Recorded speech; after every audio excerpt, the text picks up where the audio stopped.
Here's another musing from the messy middle of life and business for you.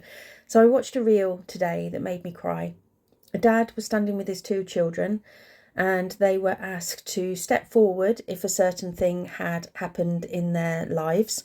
So step forward if your dad has ever taken you to the park. Step forward if your dad has ever taken you to school. Step forward if your dad has told you that he loves you. And the children kept stepping forward, but the dad stayed where he was. And then the little girl started to realise what was happening. She realised that these things that she'd experienced growing up with her dad he'd never experienced these things.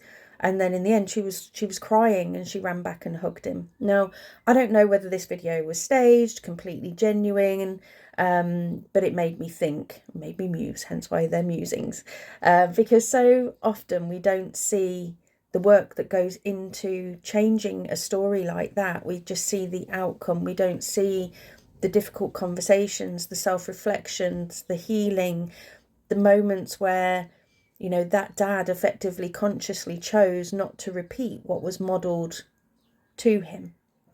We don't see the person deciding that that's where the pattern stops.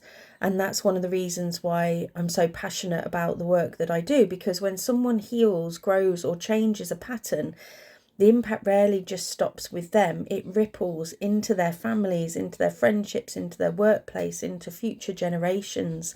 The people around them experience a different version of them, sometimes without ever knowing why.